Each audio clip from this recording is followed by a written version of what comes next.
Hello everyone. आज के इस सेशन में हम बात करने वाले हैं ह्यूमन मेल रिप्रोडक्टिव सिस्टम के बारे में। मतलब जो पुरुष होते हैं उसका जो प्रजनन तंत्र होता है वो कैसे वर्क करता है, स्ट्रक्चर क्या होता है और कौन कौन से पार्ट क्या काम करते हैं वो सभी हम देखने वाले हैं। ठीक है, तो इस प्रकार हमारे पास में ह्यूमन रिप्रोडक्टिव सिस्टम है। यहाँ पे सबसे पहले हम देखेंगे, ये हमारे पास में जो यहाँ पे आप दिख रहे हैं ये हमारे पास पीनस है। ठीक है, ऐसे हम बोलते हैं, जो आप यहाँ पे नली देख रहे हैं इसे बोलते हैं यूरेथ्रा बोलेंगे। ठीक है, ओके। पीनस को हम सिस्न भी बोल सकते हैं, सिस्न बोल सकते हैं इसको। ओके, सिस्न या फिलिंग। और ये हमारे पास टेस्टिकल्स होते हैं जिन्हें हम वृषण भी बोलते हैं। और ये जो आप यहाँ पे देख रहे हो ये थैलीनुमा संरचना देख रहे हो, इसके हम बोलते हैं स्क्रोटम बोलते हैं, या फिर हम बोल सकते हैं वृषण कोष बोल सकते हैं। और इसके अलावा ये जो आप देख रहे हो यहाँ पे नली जैसी संरचना ये दिख रहे हो, इसे बोलते हैं हम एपिडाइमिस। ठीक है, और यहाँ पे एक और छोटी नली दिख रहा हो, इसे हम बोलते हैं बास डेफरेंस। ठीक है, यहाँ पे आप जो छोटी छोटी यहाँ पे दो और संरचना देख रहे हो इन्हें बोलते हैं बल्बोथरी ग्लैंड बोलते हैं। ठीक है, इसे बोलते हैं, यहाँ पे आप एक और संरचना देख रहे हो इसे बोलते हैं एजुकुलेटरी डक्ट। ठीक है, यहाँ पे एक और ग्लैंड देख रहे हो, इस ग्लैंड का नाम होता है प्रोस्टेट ग्लैंड। और यहाँ पे एक और संरचना देख रहे हो इंपॉर्टेंट, इसे हम बोलते हैं सेमिनल वेसिकल। ठीक है, अब यहाँ पे जो आपने इतनी संरचनाएं देखी हैं सभी के बारे में हम जानने की कोशिश करेंगे कि आखिर किसका काम क्या होता है और कैसे पूरा हमारे पास में जो रिप्रोडक्टिव सिस्टम है ये वर्क करता है। ठीक है, तो एक एक करके जानते हैं। सबसे पहले हम इंट्रोडक्शन की बात करें तो हम जानेंगे जो हमारे पास में मेल रिप्रोडक्टिव सिस्टम है, जो पुरुष प्रजनन तंत्र है, ये काम करता है। जो स्पर्म होता है हमारे पास में, शुक्राणु होता है, उनके उत्पादन में काम करता है और साथ ही उनकी डिलीवरी, मतलब उन्हें एक स्थान से दूसरे स्थान तक पहुंचाने का काम करता है। सीधी सिंपल बात यह है कि जो ये सिस्टम होता है हमारे पास में, ये मेल से फीमेल तक क्या काम करता है, मेल से फीमेल तक जो स्पर्म होंगे उनको पहुंचाने का काम करता है। और पहला काम क्या है, स्पर्म को बनाने का। ठीक है, मतलब प्रोडक्शन और डिलीवरी का ये काम करता है जो हमारे पास में रिप्रोडक्टिव सिस्टम है मेल का। ठीक है, और दूसरी अगर हम बात करें work under control of endocrine system, मतलब इनका कहने का मतलब ये है कि जो हमारे पास में मेल रिप्रोडक्टिव सिस्टम है, ठीक है, जो पुरुष प्रजनन तंत्र है, ये पूरा का पूरा काम जो हमारे पास में हार्मोन्स होते हैं, हार्मोन्स को कंट्रोल करने वाली जिसे हम बोलते हैं अंतःस्रावी ग्रंथियाँ होती हैं, उनके द्वारा कंट्रोल होता है कि किसको काम कब क्या करना है। ठीक है, ये हमारे पास बेसिक इंट्रोडक्शन हो गया। अब हम बात करते हैं प्राइमरी सेक्स ऑर्गन की, जिसे हम बोलते हैं टेस्टिस। जो हमारे पास टेस्टिस होते हैं इसे हम बोलते हैं प्राइमरी सेक्स ऑर्गन कहते हैं। अब यहाँ पे हम देखेंगे हमारे पास में पेड़ में पाया जा रहा है। सबसे पहले टेस्टिस हमारे पास में कैसे पाया जा रहा है, पेड़ में हमारे पास में पाया जा रहा है, और ये हम देखेंगे ओवल शेप के होंगे। ठीक है, दूसरी बात हम बोलेंगे ओवल शेप होंगे। ठीक है, और कहाँ पे लोकेट होते हैं, स्क्रोटम जिसे हम बोलते हैं अंडकोश, उसके अंदर ये क्या होते हैं, लोकेटेड होते हैं कुछ इस प्रकार। ठीक है, अब इनका काम क्या होता है, सबसे पहले इसका काम होता है स्पर्मेटोजेनेसिस। इसका मतलब होता है जो शुक्राणु होता है उसके निर्माण की पूरी प्रक्रिया होती है उसे हम बोलते हैं स्पर्मेटोजेनेसिस। यहाँ से क्वेश्चन पूछ सकता है आपसे। ठीक है, और साथ में ये हो गई। ठीक है, और दूसरी बात है टेस्टोस्टेरोन, एक प्रकार का हमारे पास में हार्मोन होता है, जो क्या है हमारे पास में ये स्क्रोटम है। ठीक है, इसके अंदर उपस्थित कौन है, टेस्टिस है ना, ये रिलीज करते हैं इस हार्मोन को। इसका काम क्या होता है, हमारे पास जो सेकेंडरी कैरेक्टर होते हैं, जैसे कि जो मेल होते हैं उनकी आवाज़ भारी हो जाती है।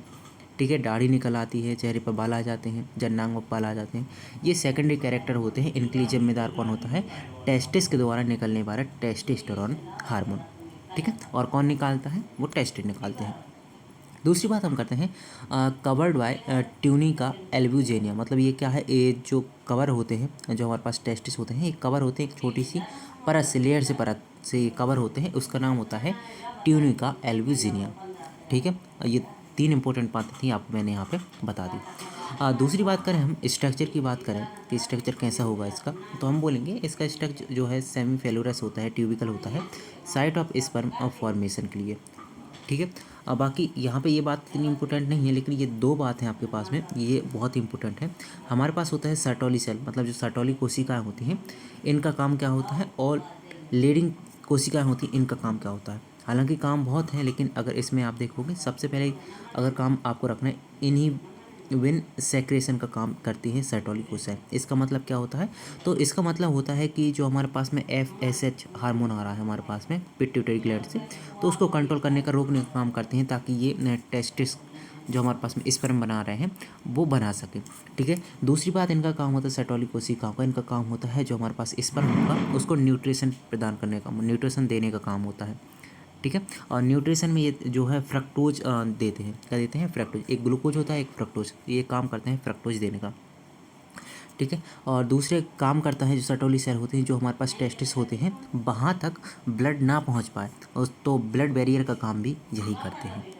ठीक है, अगली बात हमारे पास में दूसरी सेल होती है, इसे हम बोलते हैं लेडिंग सेल। इनका काम होता है जो टेस्टोस्टेरोन हार्मोन है इसको रिलीज करने का काम होता है लेडिंग सेल का। ठीक है, LH। ठीक है, ओके ओके। तो अगली हम बात करें स्टेज ऑफ स्पर्मेटोजेनेसिस, जी हम बोला कि शुक्राणु निर्माण की एक प्रक्रिया है जिसका नाम था स्पर्मेटोजेनेसिस। तो उसके कुछ चरण हैं। ठीक है, तो इन्हें आप याद ना करो, कर भी लो तो इसमें कोई दिक्कत नहीं है, क्योंकि अभी यहाँ तक आपसे पूछा नहीं जाता, फिर भी मैंने आपको ये बात बता दी है। ठीक है, मेन बात केवल आपको ये दोनों चीज़ें हैं, एक होता है सर्टोली सेल्स और एक होता है लीडिंग सेल। ये दोनों ही आपसे अक्सर पूछ लेता है किसका काम क्या होता है। ठीक है, ओके। अगला हम देखते हैं, हमारे पास में था स्क्रोटम था, जिसे हम बोलते हैं अंडकोश। ठीक है, इसमें क्या हमारे पास टेस्टिस थे वो रखे हैं। तो पहला काम याद रखना इसका, इसका जो सैक लाइक स्ट्रक्चर होता है होल्डिंग, इसका काम होता है टेस्टिस को हमारे जो शरीर है उसके बाहर रखना।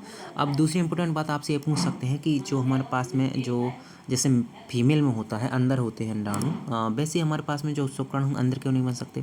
तो याद रखना, जो हमारे पास में शुक्राणु होते हैं, स्पर्म होते हैं, इनके निर्माण के लिए लगभग जैसे हमारे पास में जितना भी टेम्परेचर होता है उससे कम टेम्परेचर में ये काम करते हैं अच्छे से। तो हम बोलते हैं कि इसका जो अलग से एक हमारे पास थैली बनी होती है टेस्टिस को रखने के लिए। ये थैली इसलिए होती है कि ये जो टेम्परेचर है उसको मेंटेन कर सके, क्योंकि हमारे पास में जो टेम्परेचर लगभग 36 होता है हमारे पास बॉडी का टेम्परेचर, और जो हमारे पास स्पर्म है उसको बनने के लिए लगभग हमारे पास में 33 से 34 के समथिंग हमारे पास में क्या चाहिए पड़ता है? टेम्परेचर चाहिए पड़ता है। तो हम बोलेंगे टेम्परेचर को मेंटेन करने के लिए हमारे पास एक थैला अलग से बाहर होता है। तो यहाँ से डायरेक्ट क्वेश्चन पूछा भी था पिछली बार मैं सीटेट या फिर उससे पिछली में, कि जो हमारे पास में स्क्रूटम है होता है, या फिर हम बोल सकते हैं जो मेल रिप्रोडक्टिव सिस्टम है, वहाँ पे जो स्पर्म होते हैं वो बाहर क्यों बनते हैं? ठीक है, तो वो क्यों बनते हैं? बोलना कि जो हमारे पास बॉडी टेम्परेचर होता है लगभग 36, उससे कम पर ही स्पर्म बनते हैं, इसलिए बाहर रहता है।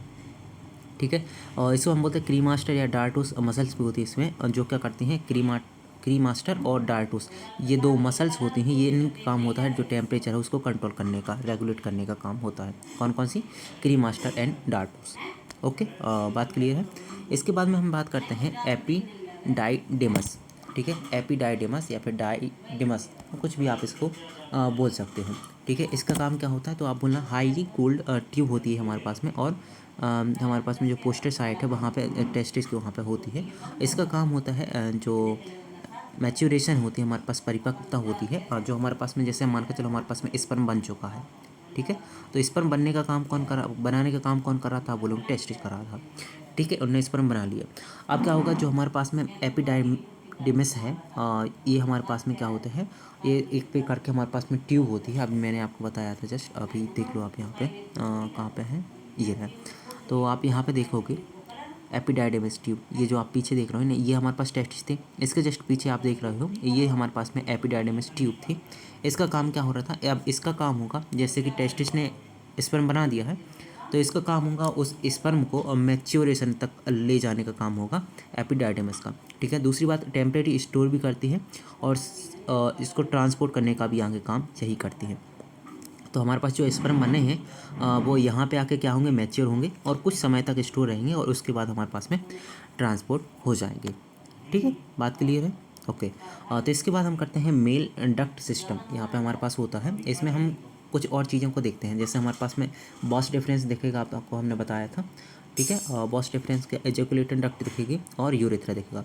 यहाँ जो बॉस डिफरेंस है इसका काम होता है जो ट्रांसपोर्ट स्पर्म को यूरेथ्रा तक क्या करेगा? ट्रांसपोर्ट करेगा बॉस डिस्क।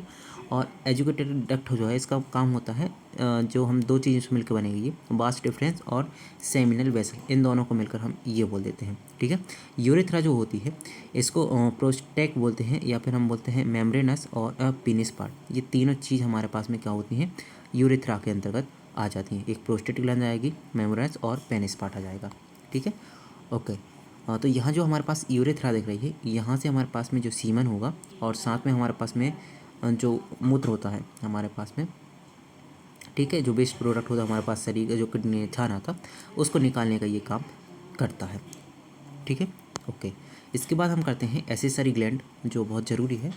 तो उसकी बात हम करते हैं। सबसे पहले हमारे पास में आती है, या तो हम बोलते हैं एसेसरी ग्लैंड का बोल सकते हैं कि जरूरी ग्लैंड, या फिर हम बोल सकते हैं सहायक ग्रंथियाँ, ठीक है। अब यहाँ पे हमने बोला था सेमिनल वेसल्स होते हैं हमारे पास में, इनका काम होता है हमारे पास में जो हमारे पास स्पर्म आया है उसको, सेमिनल जो वेसल्स होती है उनका काम होता है फ्रक्टोज रिच फ्लूइड, इस मतलब एक प्रकार का द्रव होता है वो फ्रक्टोज रिच, तो वो प्रदान करने का काम करते हैं ताकि जो स्पर्म हो उनको पोषण मिलता रहे।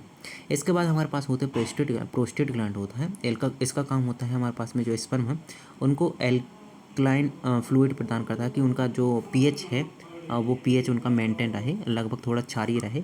ये लगभग 7.2 से 7.6 तक होता है इनका पीएच, ठीक है, और न्यूट्रलाइज रहे, ठीक है।